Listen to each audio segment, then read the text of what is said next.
ما فعل السفهاء منا. آية بتتقال. حضراتنا أهلا بكم في فيديو جديد وحلقة جديدة من حلقاتنا. طبعا كلكم شفتوا الفيديو بتاع ازاي الناس بنت شهرتها على التيك توك بأكتر من طريقة، إنما احنا هنتكلم على برنامج موجود ومعظمنا بيستخدمه عشان يشتروا من عليه. ولكن ازاي بقى الحاجة الوحيدة اللي عشان ينجحوا بنت شهرتها الكذب. حضرتك هتقول لي ايه؟ خليك معايا لاخر الحلقه، خليك معايا لاخر الفيديو وانت هتفهم انا اقصد ايه. بس ما تنسوش الاشتراك في القناه وتفعلوا زر الجرس وتكتبوا تعليق حلو عشان يوصل كل فيديو جديد. ما تنسوش برضه الدعوه لاخواتنا في فلسطين. يلا بينا نبدا بالفيديو. برنامج الانستجرام. ايوه، برنامج الانستجرام من البرامج المشهورة جدا والمشاعة حاليا الموجودة في مصر، ومشاع استخدامها كتير ما بين رجال أطفال وبنات ونساء من جميع مختلف الفئات. بيستخدموها لكي ينشروا حياتهم اليومية حضرتك مع نفسك، ولكن بدون كذب او تزوير في اي ورق او حاجه. حضرتك بتقول ايه؟ اقول لك ازاي الناس بتبني شهرتها على الانستجرام عامه. الانستجرام برنامج مثل التيك توك او الفيسبوك من مواقع التواصل الاجتماعي وكنا عارفين. ولكن ازاي واحد او واحده بيبنوا شهرتهم ان هم يكذبوا على الناس ويزوروا عشان يقول لهم انا هو مش عارف اللي كان مش عارف ايه؟ في ناس بتستغل الحاجات ده اهي وتعمل ازاي. يعني مثلا انا هقول لك اهو، انا اسمي احمد عماد، عندي 19 سنه ولسه في ثانيه كليه. ما اجيش اعمل على الانستا اقول انا عندي 24 سنه ومواليد 2000 مثلا. وانا مثلا انا قلت لكم ان انا عندي 19 سنه وفي ثانيه كليه. ما اجيش على الانستا واعمل موضوع كده. انا ما اقول لك مثلا مواليد، انا اهو عندي 24 سنه ومواليد 2004 مثلا. انا وانا في ثانيه اهو ونفس الكلام. ولكن هزوق كده عشان الناس هتضطر ازاي انها تزور في سنها وفي اوراقها وفي حياتها. والناس ما بتصدق الناس بتعمل حاجه، بتصدق الكذبه وتكمل في الكذبه. يا حلاوه، شاطرين، ما حدش قادر يوقفكم. يعني اقول انا قلت لكم عندي 19 سنه، ما اجيش اقول على الانستا انا عندي 24 سنه وانا في ثانيه كليه اقولش انا ادي الشهاده ادي الشهاده ادي مثلا الشهاده ومتخرج منها ايه. لا حضرتك كده غلط. حضرتك انت بتقول لي ايه؟ حضرتك انا بقول اللي بيتشاف. حضرتك يعني عمرك شفت بجاحه بالشكل ده؟ عشان يعملوا شهاده مضروبه او مزوره محتاجه حوالي 700 800 جنيه عشان تعملها. ده غير الناس اللي بيدفع لهم فلوس عشان يطلعوا معاهم في الصور او الفيديوهات او ياخدوا فلوس عشان يقولوا كام كلمه دول. لا حضرتك، احنا لحد دلوقتي مستمرين في الكذب والترندات والتفاهه وما زلنا.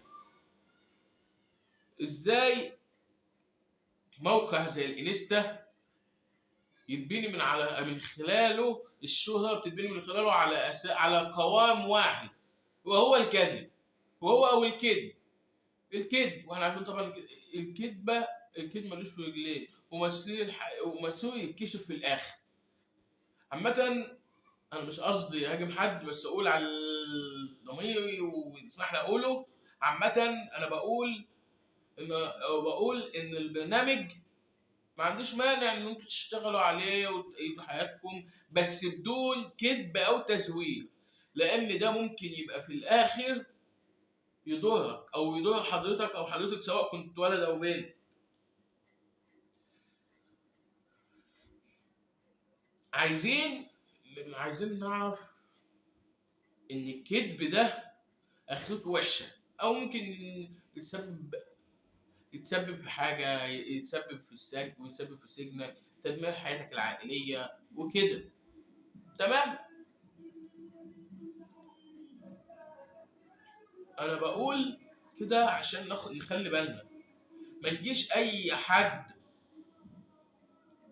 ويشوف الحاجات دي ويصدق الصور اللي عن الانستا، لان معظمها كذب وفيك. ومعظم اسامي الناس اللي بتبقى موجوده على الانستا عامه، ما بتبقى معظمها بتبقى باسامي ناس تانية غير اساميهم.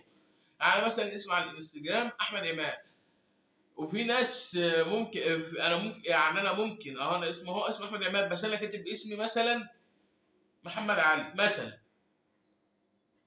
تمام.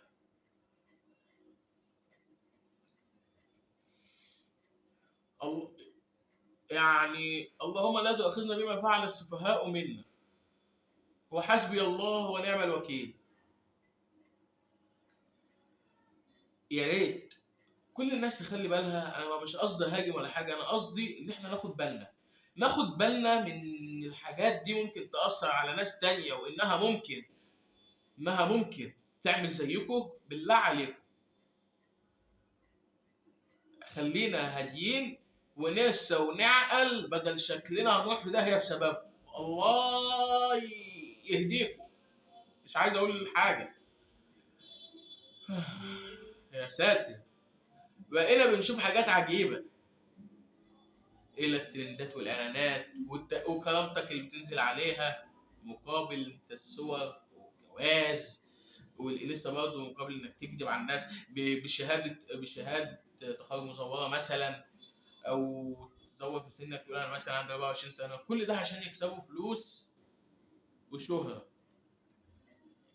وأنا هقولها يمكن لاخر مره. عامه انا مش هقول حاجه غير نقول ان ربنا يهديكم، وحسبي الله ونعم الوكيل في الهبل اللي احنا بنشوفه ده. يا رب. اللهم لا تؤاخذنا بما فعل السفهاء منا، امين. وحسبي الله ونعم الوكيل فيكم. ربنا يهديكم. انتوا شوفوا برضه، في الزمن اللي احنا فيه ده بقى كله بيتهبل. الناس بتتهبل على الحاجات اللي بتشوفها وبتصدق، وفي ناس اللي بتتفرج بتصدق وبتعمل زيهم، وفي الاخر يلاقوا نفسهم خسروا حياتهم بسبب فيديو او فيديو تافه مشوه بيدمر لك حياتك او حياتك عامه. الانستا عامه برنامج مليء بالكذب، مليان بالكذب. انا واحد من الناس اللي شفت وسالت وعرفت. اللهم لا تؤاخذنا بما فعل السفهاء منا، امين. ونبطل هبل وولنا شويه. ما تنسوش برضه تدعوا على خط فلسطين. وده كان نهايه الفيديو. ما تنسوش تشتركوا في القناه وتفعلوا زر الجرس وتحطوا اللايك الجميل وتكتبوا لنا تعليق حلو في الكومنتات. واللي عايز وابعت ولينك الجروب بتاع القناه هتلاقوه عندكم في صندوق الوصف، وصفحه الفيس بتاعتي في صندوق الوصف. وده كان نهايه الفيديو. اشوفكم بخير. والسلام عليكم.